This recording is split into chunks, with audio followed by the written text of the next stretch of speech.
El reino de Israel, bajo el reinado de Salomón, alcanzó una gloria y esplendor sin precedentes. Jerusalén brillaba como una joya en el corazón del mundo antiguo. La sabiduría del rey era conocida en tierras lejanas. Los comerciantes traían oro, incienso, animales exóticos, y las naciones rendían tributo. El templo del Señor, construido con majestuosa precisión, era el centro espiritual del pueblo. La prosperidad parecía asegurada. Pero al llegar a su vejez, Salomón comenzó a desviar su corazón del Dios que lo había puesto en el trono. Influenciado por sus muchas esposas extranjeras, princesas de naciones vecinas que adoraban a otros dioses, el rey permitió que se levantaran altares paganos. En lugares altos de Jerusalén se ofrecían sacrificios a dioses como Astarté, Milcom y Quemos. El pueblo veía en esto una contradicción, pues aquel que había construido el templo de Dios ahora toleraba la idolatría en su reino. Antes de continuar, no olvides suscribirte a darle me gusta y comentar ya que esto ayuda a que estas historias lleguen a más personas. Sigamos. El Señor se enojó con Salomón. Ya le había hablado antes, advirtiéndole que no siguiera el camino de los pueblos paganos, pero el corazón de Salomón se había endurecido. Entonces el juicio fue anunciado. El reino sería dividido, no en sus días, por amor a su padre David, pero sí en los días de su hijo. Mientras tanto, la tensión crecía en el interior del reino. A pesar del lujo en el palacio, muchos en el pueblo sufrían bajo pesadas cargas. Los impuestos eran altos, y el trabajo obligatorio para los grandes proyectos reales agotaba a los hombres comunes. El esplendor de Jerusalén se construía con el sudor de las tribus del norte. Entre los siervos del rey había un joven llamado Jeroboam. Era fuerte, trabajador y hábil. Salomón lo había puesto a cargo de los trabajos forzados de la casa de José, es decir, las tribus de Efraín y Manasés. Su liderazgo llamó la atención de muchos y también del profeta Ahías. Un día, mientras Jeroboam salía de Jerusalén, Ahías el silonita lo encontró en el camino. Ambos estaban solos. El profeta llevaba un manto nuevo y sin decir palabra lo rasgó en 12 pedazos. Luego le dijo: «Toma 10 de estos pedazos. Así dice el Señor: voy a arrancar el reino de manos de Salomón y te daré 10 tribus. Solo una tribu quedará para su hijo, por amor a David y a Jerusalén». Era una profecía directa. Jeroboam sería rey de una parte del pueblo de Dios. Pero no en ese momento. Todavía Salomón vivía. Cuando el rey supo de esta profecía, buscó matar a Jeroboam. Pero el joven huyó a Egipto y allí se quedó, esperando, mientras el ocaso del reinado de Salomón se acercaba. El reino estaba en calma, pero bajo la superficie algo comenzaba a romperse. Cuando Salomón murió, el trono pasó a su hijo Roboam. Fue coronado en Siquem, una ciudad ubicada al norte, en el territorio de Efraín. Aunque Jerusalén era la capital, Siquem tenía un peso simbólico. Estaba en el corazón de las tribus del norte que querían ser escuchadas. Allí se reunieron representantes de todo Israel para proclamar al nuevo rey. Pero con ellos también llegó Jeroboam. Había regresado de Egipto tras la muerte de Salomón y ahora actuaba como portavoz de las tribus del norte. El pueblo no estaba en rebeldía, todavía. Lo que querían era alivio. Durante años habían soportado los impuestos, los trabajos forzados y el dominio centralizado desde Jerusalén. Ahora buscaban un cambio, un nuevo comienzo bajo el nuevo rey. Jeroboam y los ancianos del norte se acercaron a Roboam con una petición clara. «Tu padre nos impuso un yugo pesado. Si ahora alivias la carga y sirves al pueblo con justicia, te serviremos fielmente». Roboam pidió 3 días para deliberar. Era una decisión crítica. El reino se mantenía unido, pero la tensión era evidente. Su respuesta marcaría el rumbo del futuro.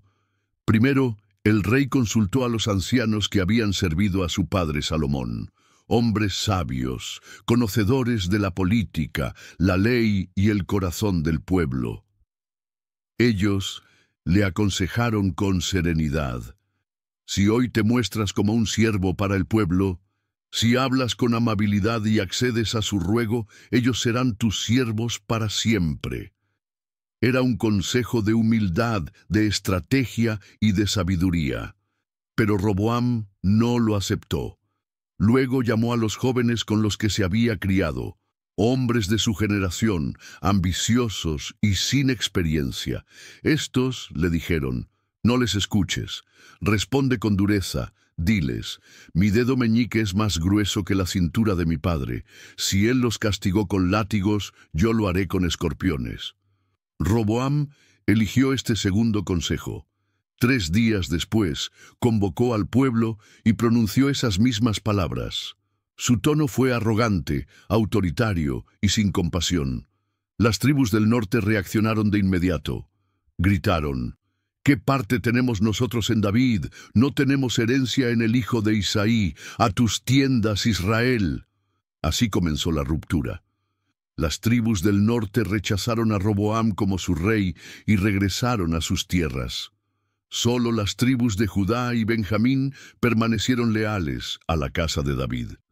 Roboam, atónito, envió a Adoram, el jefe de los trabajos forzados, para calmar la situación. Pero el pueblo lo apedreó hasta matarlo. El rey apenas logró escapar con vida, huyendo a Jerusalén en su carro. La división se había consumado. Israel ya no era uno. El reino había sido quebrado en 2. Tras la huida de Roboam, las tribus del norte se organizaron rápidamente. Convocaron una asamblea en Siquem y proclamaron a Jeroboam como rey de Israel.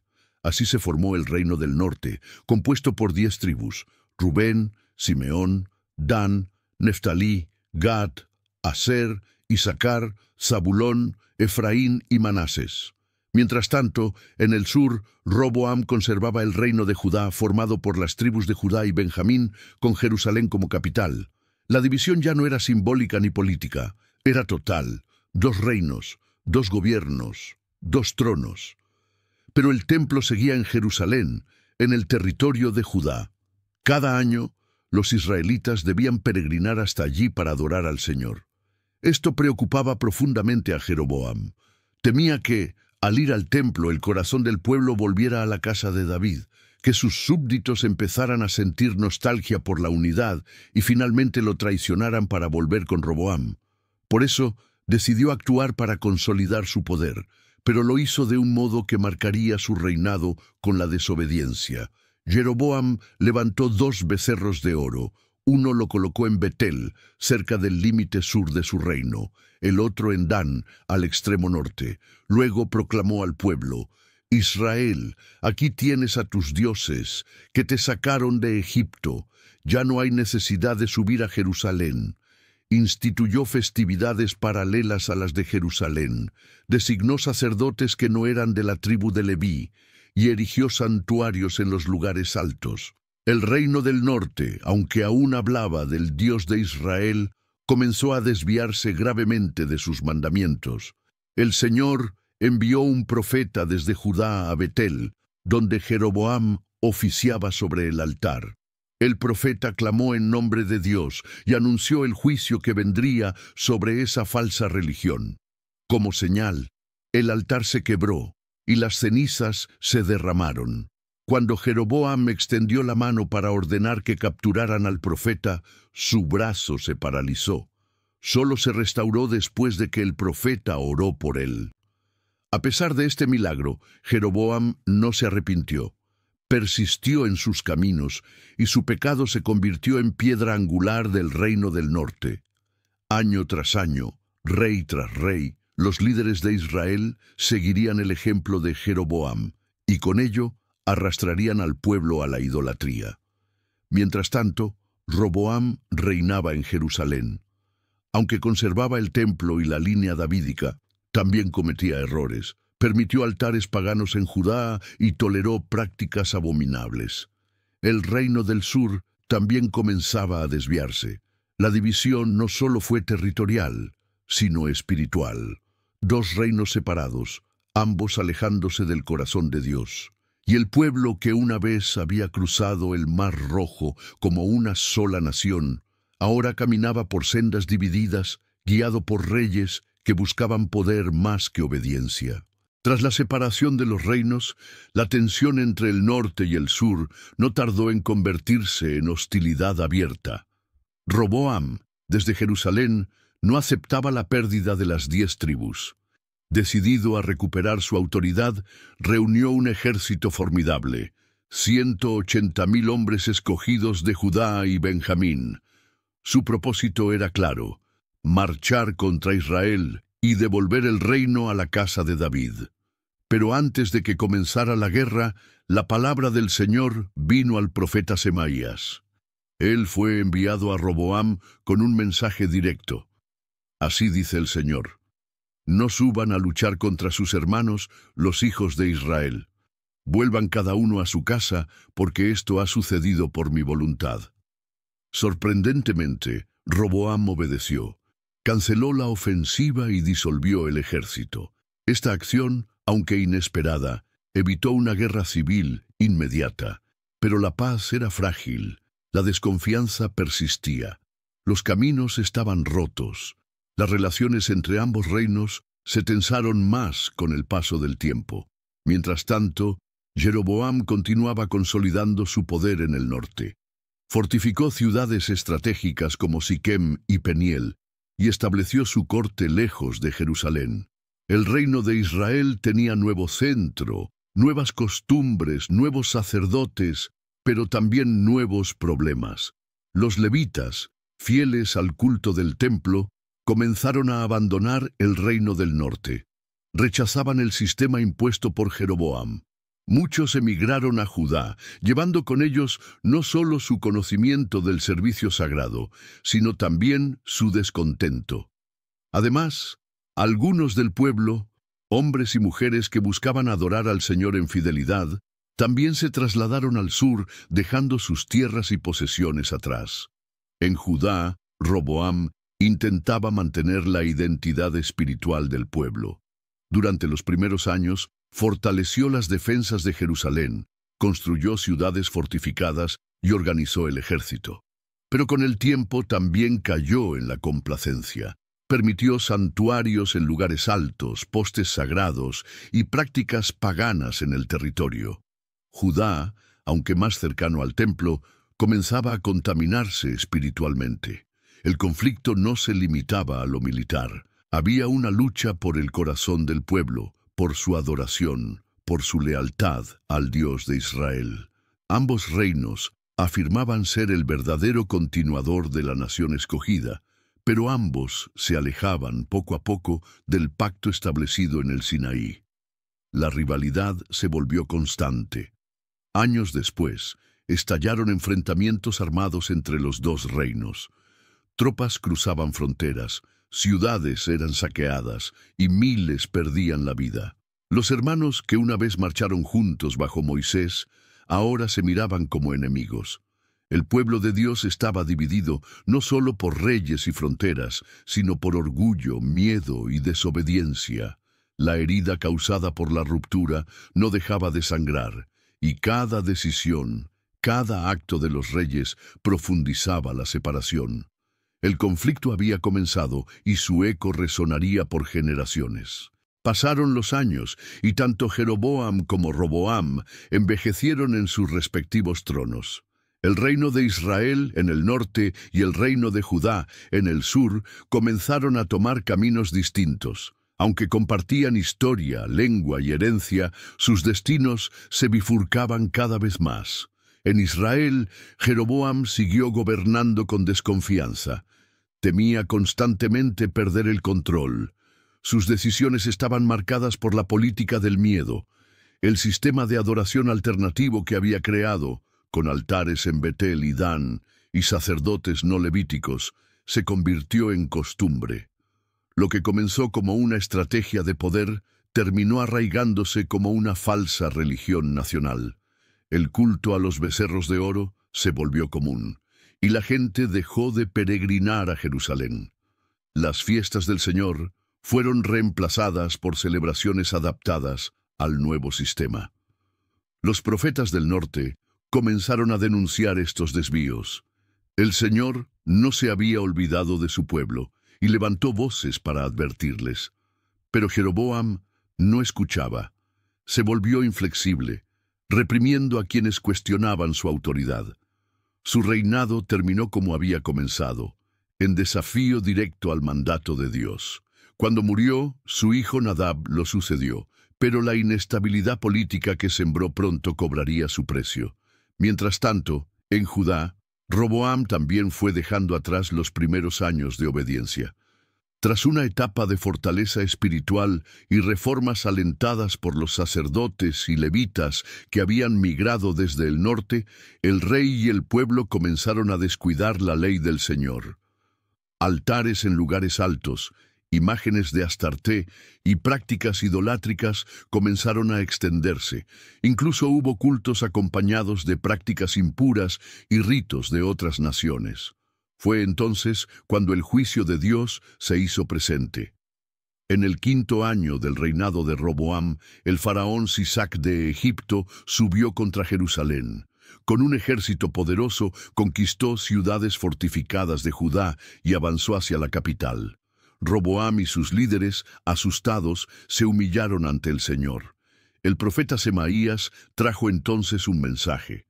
Porque se han humillado, no los destruiré del todo, pero serán siervos de Egipto, para que aprendan la diferencia entre servirme a mí y servir a reyes de otras naciones. Aún así, el castigo fue severo. Sisac saqueó el templo y el palacio real, llevándose los tesoros acumulados por Salomón, incluyendo los escudos de oro que decoraban la corte.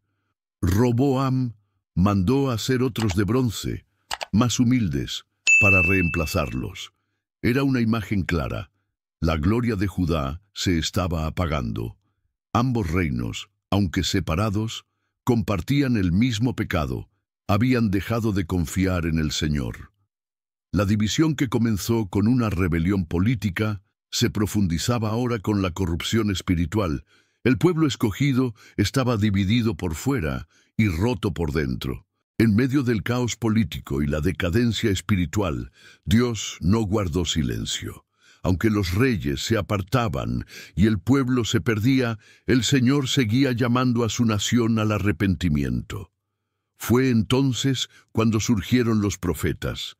No eran reyes, ni sacerdotes, ni militares. Eran hombres comunes, escogidos para hablar en nombre de Dios. En el reino del norte, la voz de los profetas comenzó a inquietar a los reyes.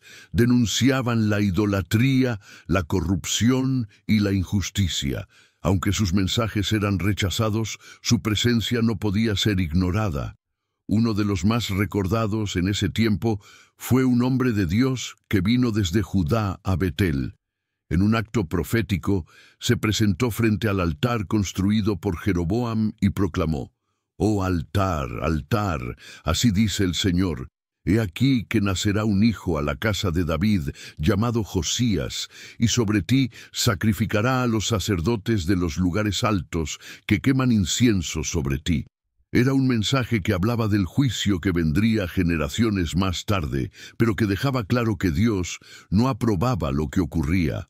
Como señal, el altar se quebró y las cenizas se derramaron. Jeroboam, furioso, extendió su mano ordenando que capturaran al profeta, pero en ese instante su brazo se paralizó. Solo después de rogarle al profeta y recibir oración, su brazo fue restaurado. Aún así, Jeroboam no se arrepintió. Continuó en sus pecados, llevando a Israel aún más lejos de Dios. En el sur, en Judá, los profetas también comenzaron a hablar. Aunque Roboam había escuchado la voz del profeta Semaías en tiempos de guerra, no tardó en volverse sordo a los llamados del cielo. Pero la tradición profética ya se estaba fortaleciendo. Los profetas no solo hablaban de pecado, También hablaban de esperanza. Anunciaban que, a pesar de la rebeldía del pueblo, Dios no abandonaría su pacto, que habría restauración si había arrepentimiento, que el Mesías, el Hijo prometido de David, aún vendría en su tiempo. Las palabras proféticas comenzaron a circular de ciudad en ciudad, de boca en boca. Aunque muchos las rechazaban, otros las atesoraban.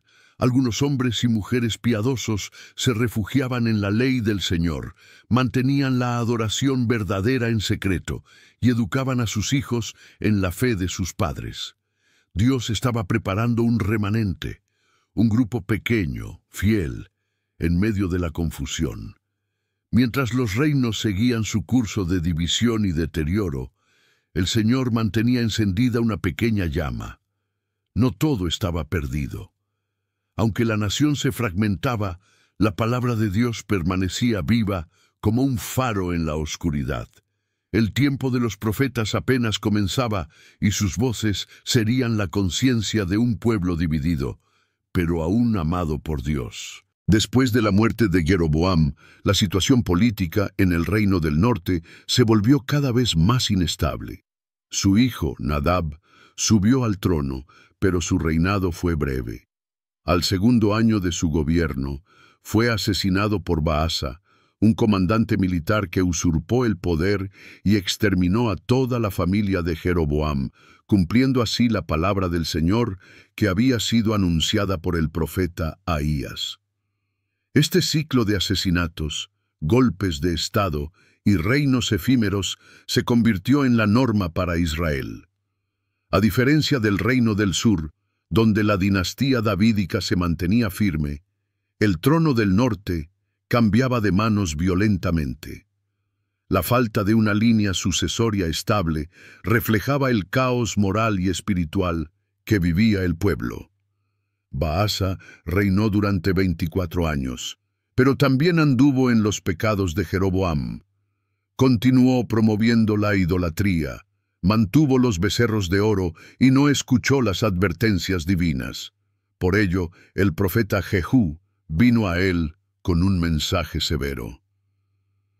Por cuanto caminaste en los pecados de Jeroboam y has hecho pecar a mi pueblo Israel, yo exterminaré tu descendencia y haré tu casa como la de Jeroboam.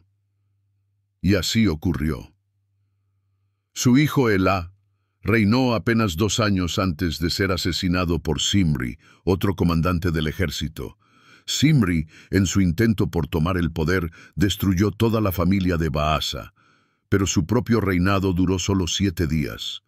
El pueblo, cansado de la traición y el derramamiento de sangre, eligió a Omri, un militar de alto rango, para enfrentar a Zimri.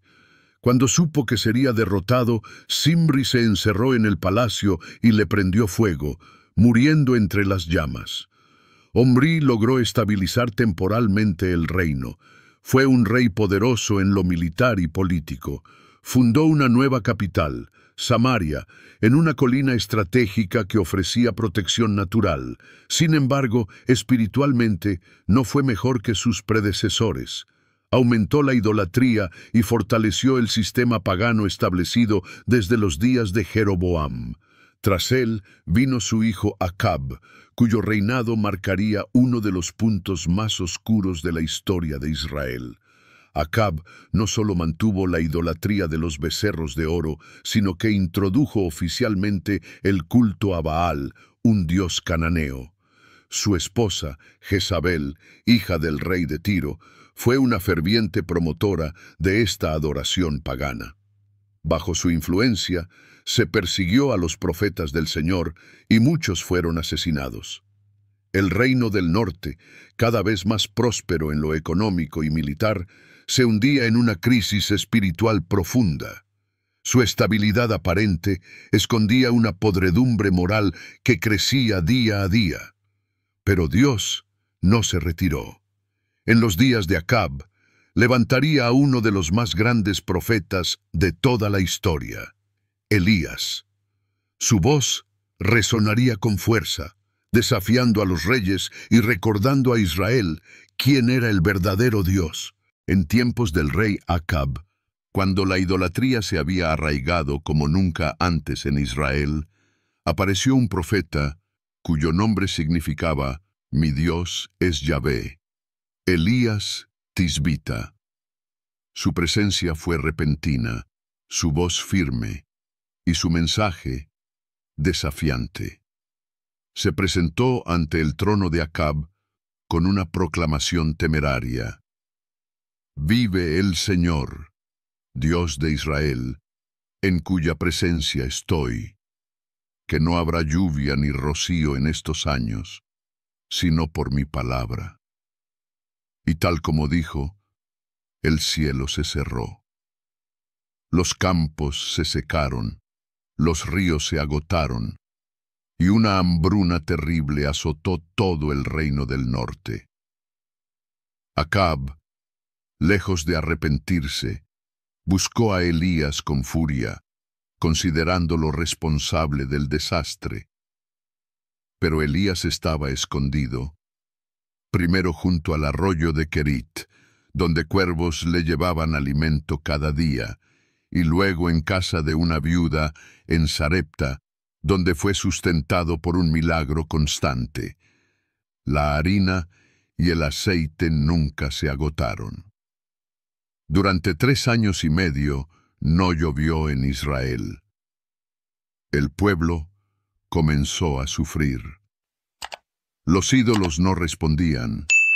Baal, supuesto dios de la fertilidad y la lluvia, guardaba silencio. Fue entonces cuando el Señor envió a Elías nuevamente ante Acab. El profeta desafió al rey a reunir a todo el pueblo y a los profetas de Baal y Asera en el monte Carmelo. Allí se desarrolló uno de los momentos más impactantes de la historia espiritual de Israel. Frente a multitudes, Elías se dirigió al pueblo con una pregunta crucial. ¿Hasta cuándo claudicarán entre dos pensamientos? Si el Señor es Dios, síganlo, y si lo es Baal, síganlo a él. Los profetas de Baal erigieron su altar, clamaron todo el día, se cortaron con cuchillos, danzaron y suplicaron por fuego. Pero no hubo respuesta. Elías, con serenidad, reparó el altar del Señor, colocó la leña, el sacrificio, y ordenó que se vertieran cántaros de agua hasta empapar todo. Luego oró: «Señor, Dios de Abraham, Isaac e Israel, que hoy se sepa que tú eres Dios en Israel y que yo soy tu siervo». Entonces descendió fuego del cielo, consumió el holocausto, la leña, las piedras, el agua y hasta el polvo. El pueblo cayó rostro en tierra y exclamó: «El Señor es Dios, el Señor es Dios». Los profetas de Baal fueron ejecutados y Elías oró nuevamente. Una pequeña nube apareció en el horizonte y pronto el cielo se llenó de lluvia. La sequía terminó. Este evento marcó un punto de inflexión. Dios había demostrado su poder, pero Jezabel, al saber lo ocurrido, juró matar a Elías. El profeta huyó al desierto, deprimido, sintiéndose solo. Allí, el Señor lo sostuvo con comida y palabra. En una cueva, no en un terremoto, ni en fuego, ni en viento, sino en un suave susurro, Dios le habló. Elías no estaba solo. Había aún 7,000 que no habían doblado rodilla ante Baal. Mientras en el reino del norte la confrontación espiritual alcanzaba niveles dramáticos con Elías, en el reino del sur, Judá, el deterioro también avanzaba, aunque de manera más silenciosa. Después de Roboam, subió al trono su hijo Abías, quien reinó apenas 3 años. Aunque tuvo momentos de valor militar, su corazón no fue plenamente fiel al Señor. Tras él, su hijo Asa ascendió al trono.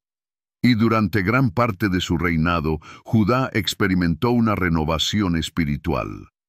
Asa eliminó los ídolos, quitó los altares extraños e incluso depuso a su propia madre del cargo de reina madre por haber hecho una imagen de acera.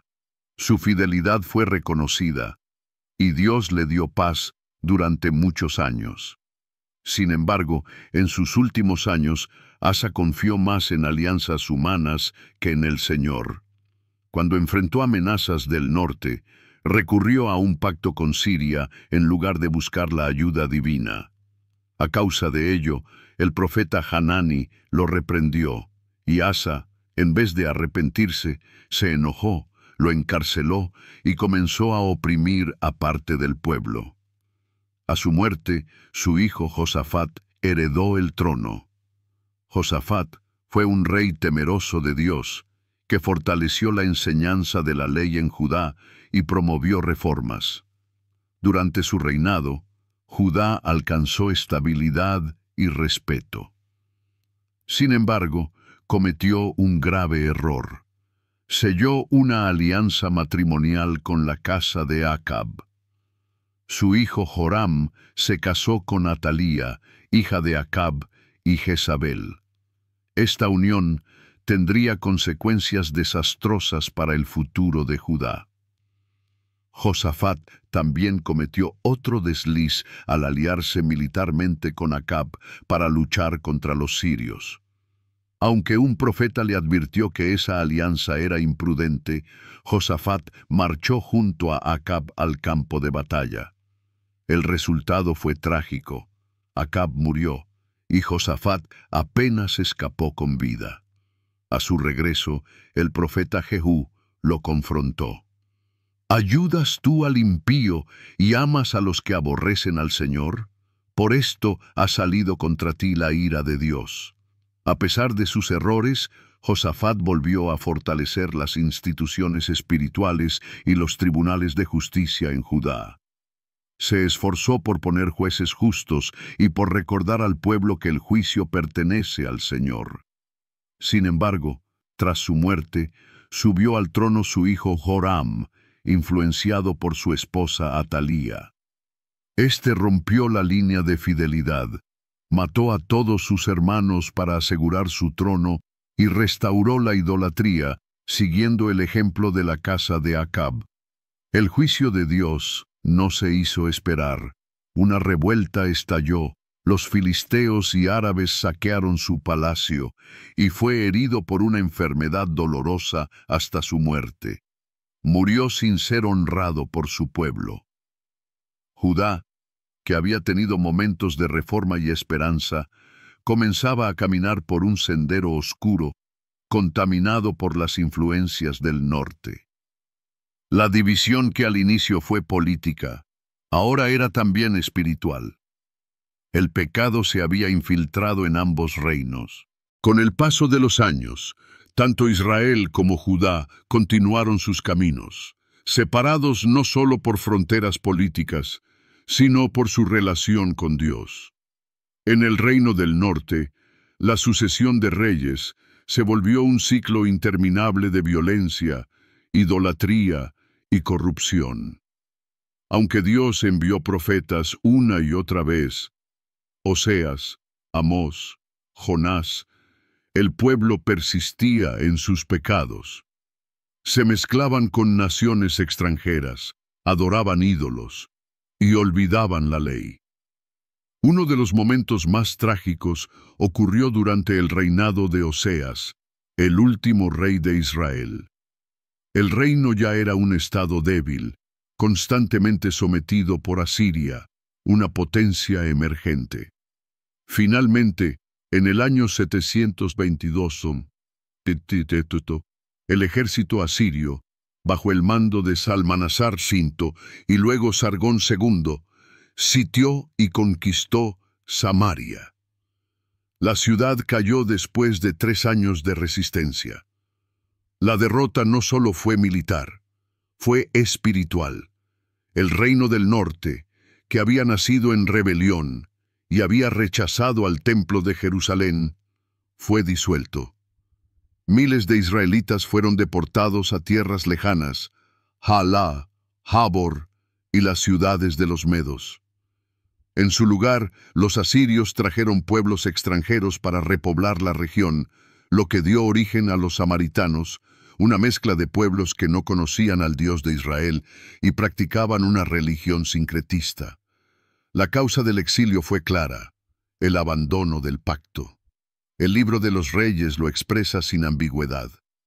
Y el Señor quitó a Israel de delante de su rostro, como lo había dicho por medio de todos sus siervos los profetas. En el sur, Judá observaba. Aunque aún permanecía la dinastía de David, los vientos de la desobediencia también soplaban allí. Tras Joram, reinaron Ocosías, Atalía, la única reina que usurpó el trono y persiguió la descendencia real. Y luego Joás, rescatado del exterminio por el sacerdote Joiada. A pesar de intentos de reformas, la idolatría siempre volvía. Profetas como Isaías y Miqueas advirtieron a Judá: si no se arrepienten, correrán la misma suerte que Israel. Pero el pueblo, aunque a veces aparentaba volverse a Dios, seguía dividido en su corazón. La división que comenzó con Salomón y Jeroboam se convirtió en una advertencia eterna. Cuando el pueblo de Dios se aparta de su Señor, pierde su identidad, su propósito y, finalmente, su tierra. Aún así, no todo estaba perdido. Dios había hecho una promesa a David, que no faltaría un descendiente suyo en el trono. Aunque el reino del norte desapareció y Judá más adelante sería llevado al exilio, la línea davídica sobreviviría. Una esperanza aún brillaba en medio del juicio. No olvides suscribirte al canal, activar la campanita de notificaciones y compartir este contenido con quienes aman la historia, la fe y las grandes preguntas de la humanidad. Porque Dios no olvida su pacto, y un día, de esa descendencia, nacería un rey diferente, no solo para Judá, no solo para Israel, sino para todo el mundo. Un rey que uniría lo que fue dividido, un reino que jamás sería destruido.